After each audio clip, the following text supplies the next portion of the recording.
Bien, bonjour Monsieur Licata, bonjour à tous les collègues de l'ESP.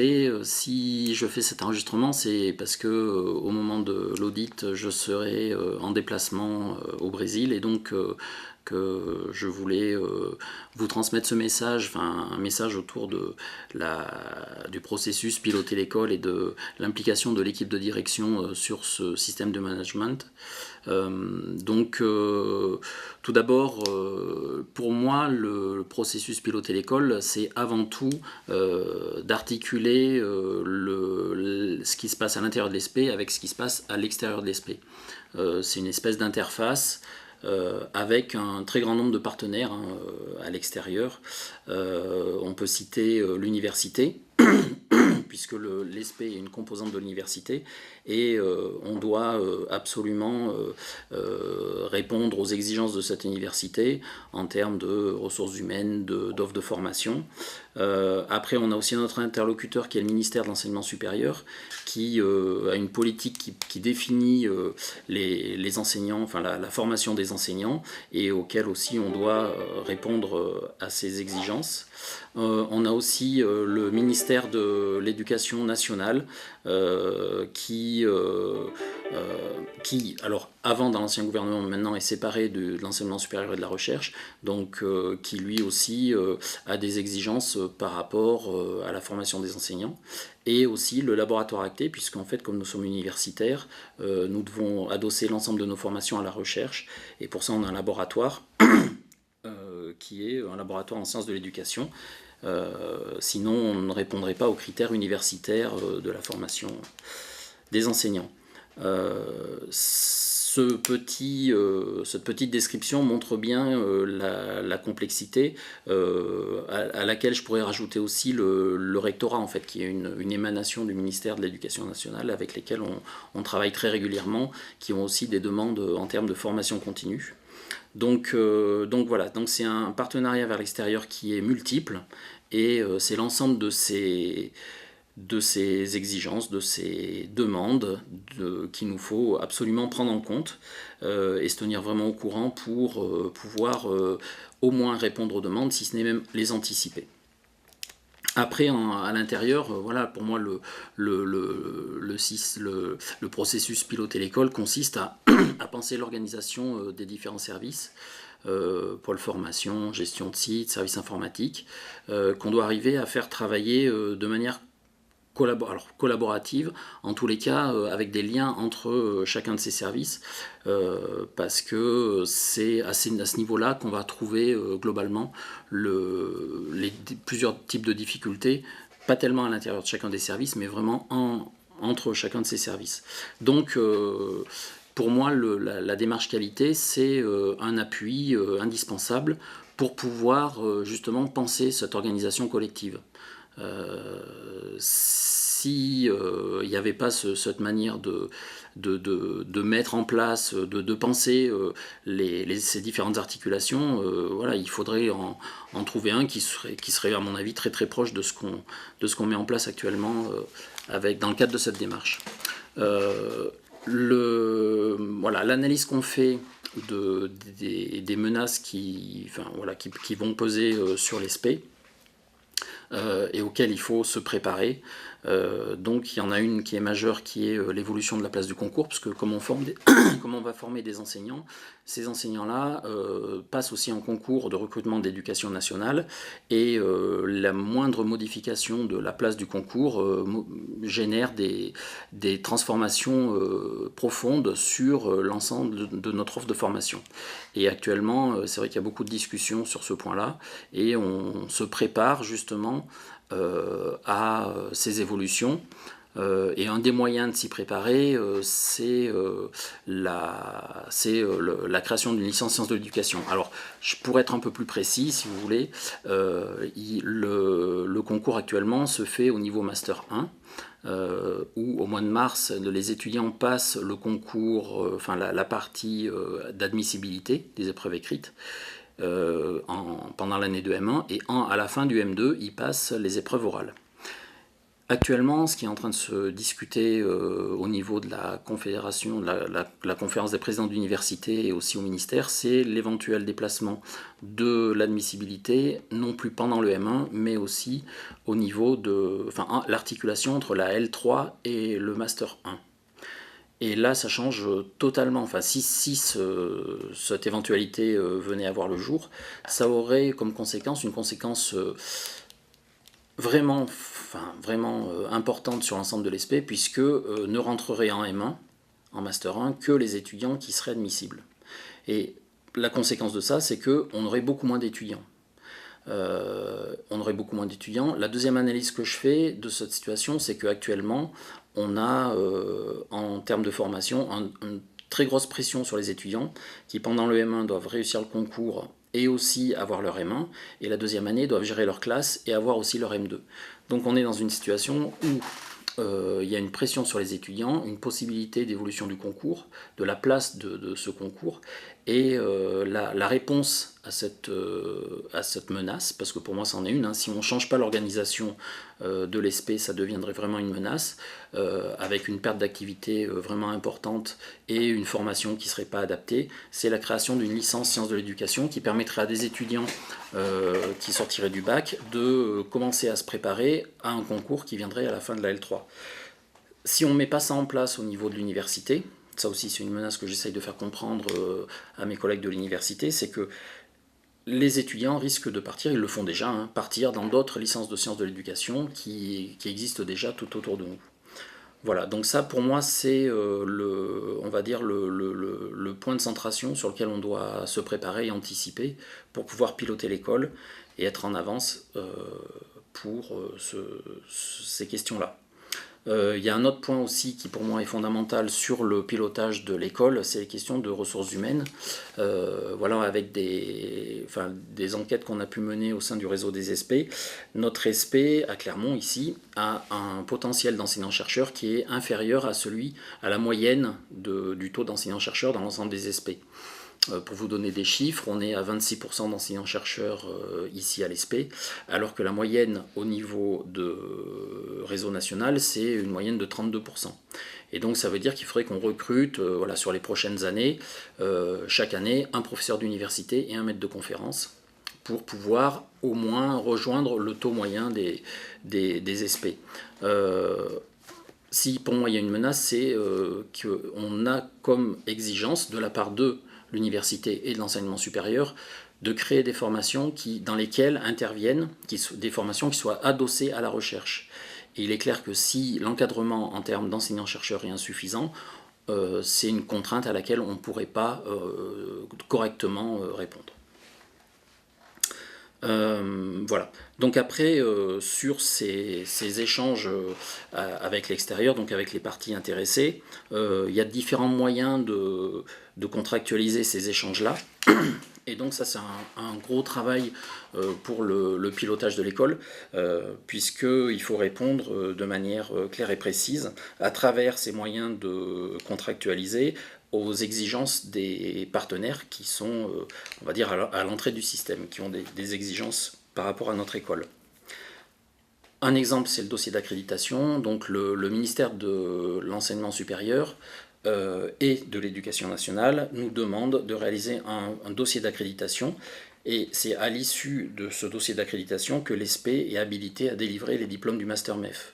Sans ce dossier d'accréditation, il n'y a plus d'ESP et il n'y a plus de formation. Donc c'est vraiment un point de vigilance extrême pour l'équipe de direction. Et on a fait ce travail-là l'année passée et nous avons réussi à être accrédités pour cette rentrée. Et donc cette accréditation va durer sur 4 années. Un autre élément de contractualisation, dans ce cas-là, non plus avec le ministère, mais avec l'université, c'est les contrats d'objectifs et de moyens. C'est sous forme de documents qu'on remet à l'université et qui précisent la politique de l'université sur les 4 années à venir. Donc dans ces éléments-là, on a bien sûr fait apparaître les 2 points fondamentaux que j'ai cités tout à l'heure, les 2 menaces qui sont un taux d'enseignants-chercheurs trop faible et aussi la nécessité de la mise en place d'une licence sciences de l'éducation pour se préparer à des changements de place de concours. On a aussi un chantier qui est actuellement en place et qui est vraiment important, qui est la convention avec le rectorat. Voilà, il faut savoir qu'on a des échanges très très très importants, enfin qui sont historiques, hein, entre le rectorat et les SP, avec voilà, une convention qui, de mon point de vue, voilà, c'est l'analyse de la convention qui nous a permis de voir ça, hein, qui n'était pas suffisamment claire et qui définissait pas les modalités d'échange entre l'ESP et le rectorat. Et donc ça fait maintenant 1 an qu'on travaille, hein, parce que c'est des relations, enfin c'est des points qui touchent à des équilibres et donc qui sont compliqués à trouver. Et ça fait 1 an qu'on travaille sur la réalisation de cette convention, notamment l'annexe financière, et voilà, la décision qui a été prise par l'équipe de direction dans ce processus piloté l'école, c'est de définir des modalités d'échange qui sont avec l'idée qu'on va essayer d'équilibrer les moyens en ressources humaines, des moyens que l'ESP donne pour faire la formation continue du rectorat, et inversement, les moyens que donne le rectorat pour intervenir en formation initiale. Donc derrière, ça veut dire aussi qu'il y a tout un aspect sur le pilotage en interne au niveau de l'école, notamment au niveau du service des personnels, où il va falloir qu'on arrive très très clairement à pouvoir identifier ces échanges. Donc ça, c'est un enjeu très fort, c'est-à-dire que la convention, au-delà de l'aspect politique, sur la manière d'échanger avec le rectorat, a des répercussions très fortes sur la manière de s'organiser en interne au niveau de la gestion des personnels pour faire ce suivi-là, qui pour l'instant n'était pas effectué, puisque jusque-là, les échanges étaient, on va dire, informels, et voilà, donc il n'y avait pas nécessité de les suivre. Et là, sous la pression de l'université qui souhaite qu'on gère nos ressources humaines de manière, on va dire, raisonnée, nous demande de faire ce suivi-là. Voilà. Aussi, ce qu'on a mis en place dans nos liens avec le laboratoire ACT, le laboratoire de recherche, c'est un système qui vise à une organisation au niveau des séminaires de laboratoire, à pouvoir définir de manière collaborative les profils de poste en termes d'enseignants-chercheurs. C'est-à-dire que le laboratoire a, lui, des souhaits, on va dire ça comme ça, des souhaits de profil, et nous, SP, en tant qu'organisme formateur, on a aussi des souhaits de recrutement. Et l'idée, c'est, alors jusque-là, les deux travaillaient, on va dire, de manière, chacun un peu de son côté. L'idée, c'était vraiment d'arriver à créer voilà, une organisation de définition des profils qui soit beaucoup plus tissée en amont, bien en amont, parce que c'est pas au dernier moment, quand on a le poste qui vient de sortir et que l'université nous demande de recruter un enseignant-chercheur, qu'on va pouvoir comme ça en quelques semaines pouvoir définir le poste qui conviendra le mieux. Donc voilà, donc ça c'est, on va dire, les modes de contractualisation avec l'ensemble de nos différents partenaires, les différentes parties intéressées qui sont mises en place. Et on a aussi, j'ai oublié, l'université qui nous demande aussi des informations autour des enquêtes d'insertion professionnelle. Là aussi, en termes de qualité, c'est un enjeu fondamental, c'est-à-dire que, bien sûr, la mission principale, c'est de former des personnes, enfin des futurs professionnels, mais c'est aussi de faire en sorte que l'ensemble des étudiants qui rentrent à l'ESP puissent sortir avec une qualification, donc ça on peut le faire à travers les diplômes, mais aussi que ces diplômes leur permettent d'acquérir des emplois. Donc là, il y a un gros travail qui a été fait et qui continue à être réalisé au niveau du pôle formation pour pouvoir suivre de près le devenir de nos étudiants. Enfin, voilà. Après, on a aussi travaillé ces dernières années sur la manière de piloter l'école de manière la plus collaborative possible. Donc, comme le préconise, on va dire, la démarche qualité, hein, c'est-à-dire que éviter des cloisonnements entre services.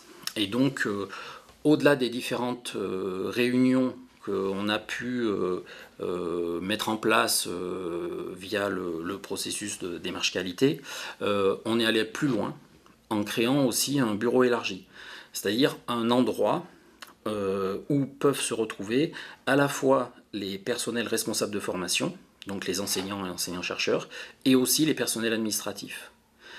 Donc les différents responsables de service. Et ça, on va dire que c'est une amélioration, enfin moi je le vis vraiment comme étant une amélioration, qui permet de diffuser un même niveau d'information à un même moment à différents types de publics qui n'ont pas forcément l'habitude de se croiser. Et c'est vrai que l'instauration de ces bureaux élargis permettent effectivement de pointer des problèmes, voilà, des problèmes d'articulation, cette fois non pas juste au niveau des différents services administratifs, mais à l'articulation entre le pédagogique et l'administratif. Donc voilà, donc on a fait, je dirais 4 réunions par an à peu près, c'est un peu 4 ou 5 réunions par an, voilà, pour informer et aussi pour faire émerger certains problèmes au niveau de cette articulation-là. Donc justement entre administratif et pédagogique.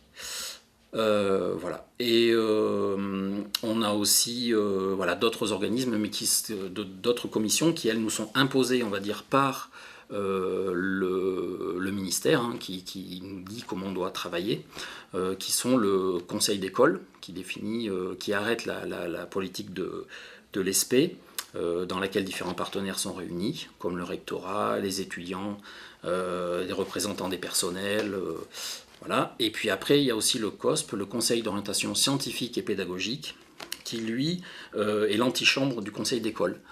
C'est-à-dire qu'il va définir des groupes de travail sur des thématiques qui ont été soit définies par le COSP, soit par le conseil d'école, et pour faire avancer différents types de dossiers. Notamment, il y a eu un dossier qui a avancé avec le COSP, qui est justement sur les enquêtes d'insertion professionnelle, où le groupe de travail a vraiment permis d'avancer, mais il y a des tas d'autres sujets sur la valorisation des mémoires, voilà.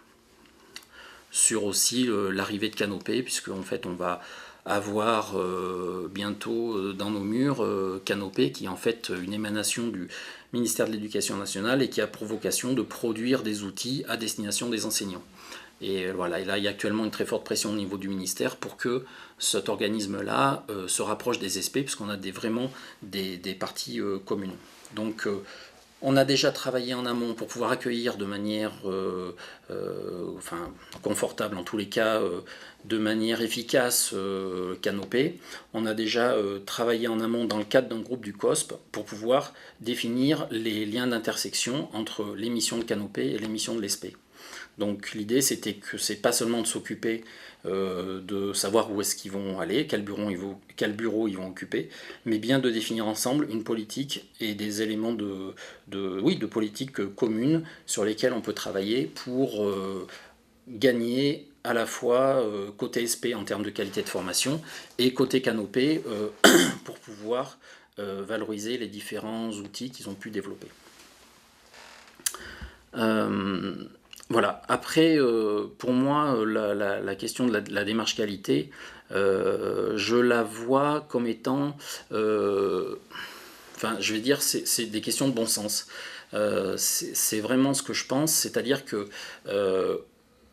quand on va au-delà de la machinerie, si on peut appeler ça comme ça, mais de l'ensemble de la manière de formaliser, la manière de travailler, au-delà de ça, pour moi, c'est vraiment l'occasion de redonner aux personnes qui sont dans ces processus la possibilité de s'approprier leur travail. C'est-à-dire que quand ils rencontrent des difficultés, souvent, voilà, si on ne pense pas collectivement l'organisation des différents services ou des différents processus, un service qui rencontre une difficulté, lui, va on va dire, pester sur celui d'avant ou sur celui d'après, ou en tous les cas, il n'aura peut-être même pas identifié d'où vient le problème, mais les problèmes sont très rarement résolus. Et à travers cette démarche qualité, l'idée, c'est vraiment de dire que oui, on peut agir, oui, nous sommes responsables de notre propre organisation, et l'organisation des différents services, elle dépend ni du ministère, ni du rectorat, ni de personne, elle dépend que de nous. Donc c'est vrai qu'il y a des éléments qui nous viennent de l'extérieur qui nous sont imposés, mais le mode d'organisation, pour répondre à ces différentes contraintes, là on peut agir et là il faut qu'on agisse.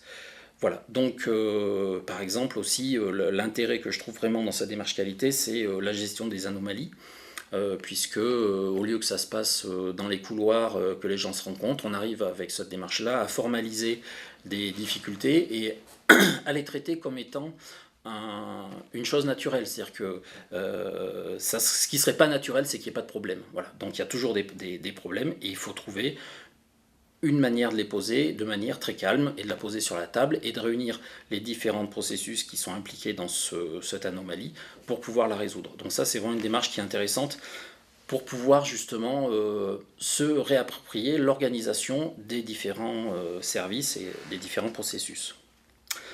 L'idée aussi, enfin voilà, ce qui me semble vraiment intéressant dans le cadre de cette démarche qualité, c'est aussi la prévention, c'est-à-dire que c'est un système avec les traces écrites qui va permettre de prévenir différentes difficultés. C'est-à-dire que si vous avez dans un service quelqu'un qui est malade, alors le service pourra continuer à fonctionner grâce à cette traçabilité des différentes procédures qui ont pu être décrites. Donc ça, pour moi, c'est aussi fondamental parce que on est dans un service qui est tendu, dans des conditions de travail qui sont assez tendues, et c'est une manière de pouvoir absorber, pareil, ces différents problèmes qui sont inhérents. Tout le monde a le droit d'être malade, quoi. Inhérents à l'activité humaine.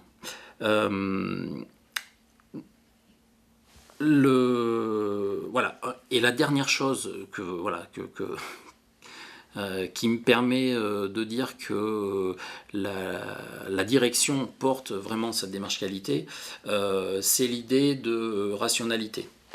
En gros, l'idée c'est de pouvoir piloter. Pour pouvoir piloter, il faut des indicateurs.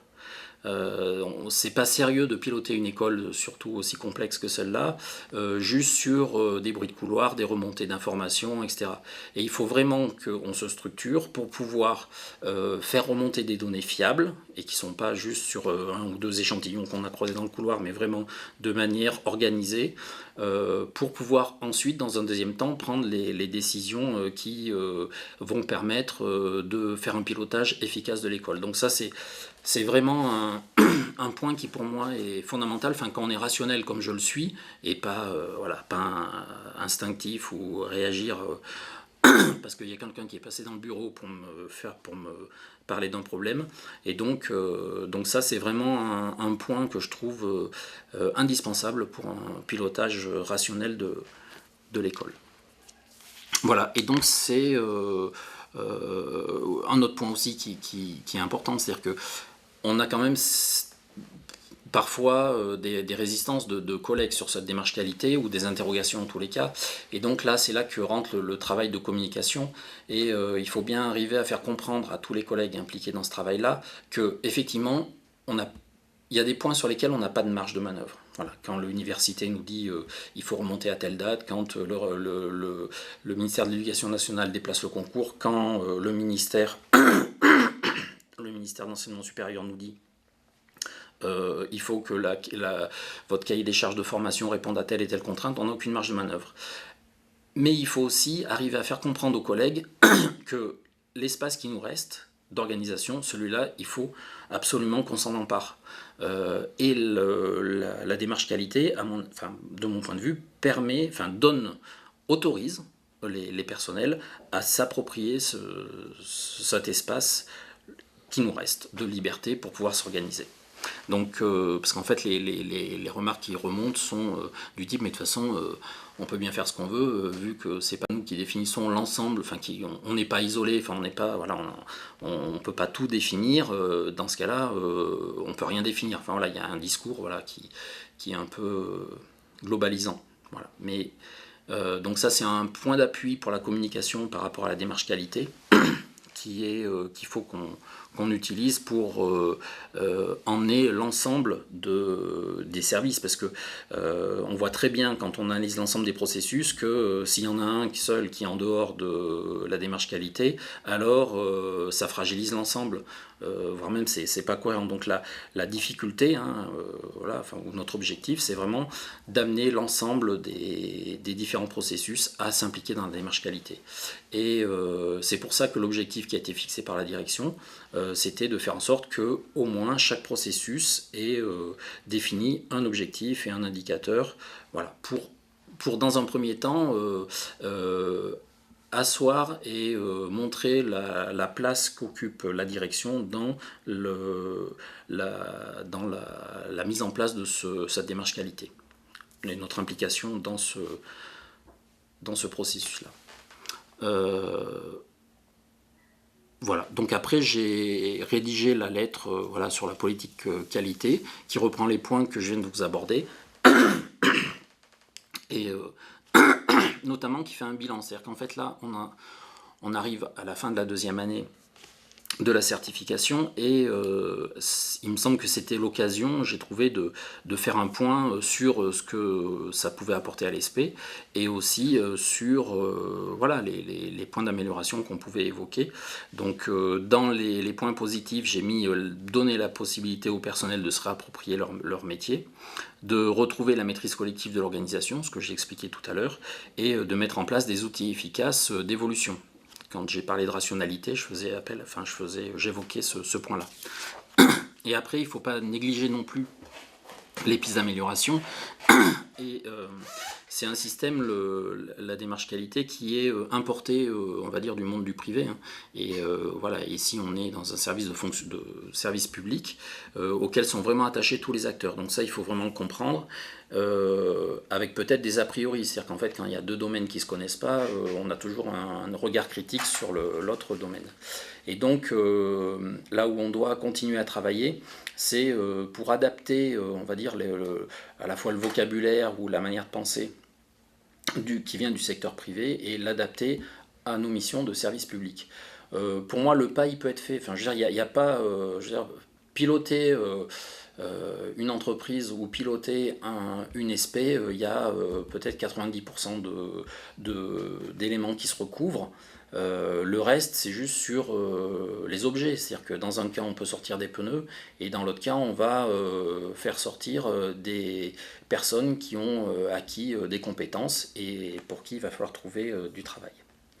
Donc voilà, mais il n'empêche qu'il faut être vigilant par rapport à ça vis-à-vis des différents responsables de processus pour pas que ça crée un blocage. C'est-à-dire que si on ne fait pas ce travail-là, les collègues vont se dire, de toute façon, moi je ne vends pas de pneus, donc je n'ai pas à m'insérer dans la démarche qualité.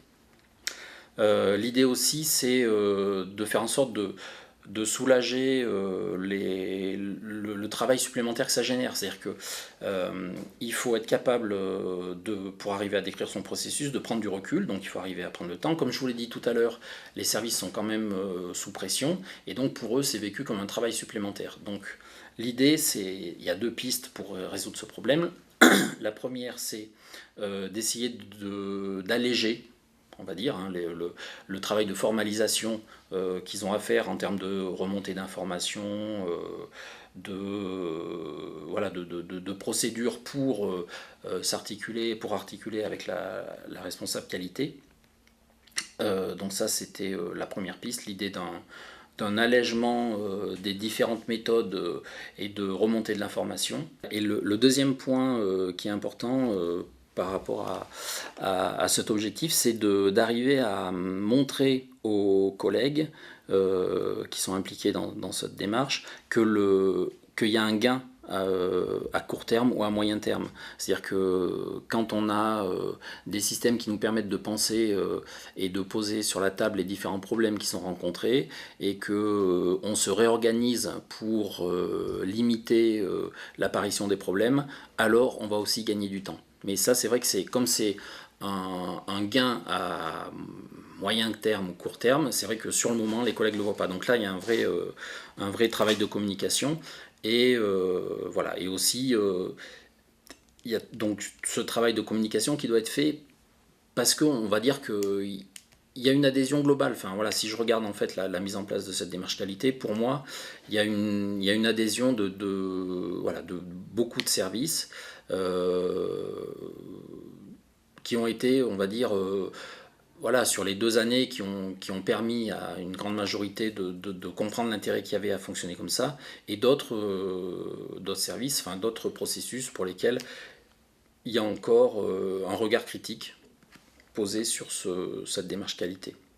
Avec l'idée que de toute manière avant on faisait déjà de la qualité, alors c'est ce qu'on nous renvoie, c'est-à-dire qu'avant déjà on travaillait déjà et on faisait déjà ça a été vécu, cette mise en place de la démarche qualité, comme étant, pour certains, avant on ne faisait pas de la qualité, maintenant qu'il y a la démarche qualité, on va leur apprendre à travailler pour qu'ils fassent de la qualité. Donc ça a été un vrai obstacle à la mise en œuvre de cette démarche qualité, et donc il faut voilà, continuer à travailler dans cette direction-là. Bah écoutez, j'espère que ces éléments vous auront permis de juger de l'implication de l'équipe de direction dans la mise en œuvre de cette démarche qualité, et j'espère que on pourra aussi rentrer en contact voilà, le jour où vous viendrez, soit par téléphone, soit par Skype. Je vous remercie.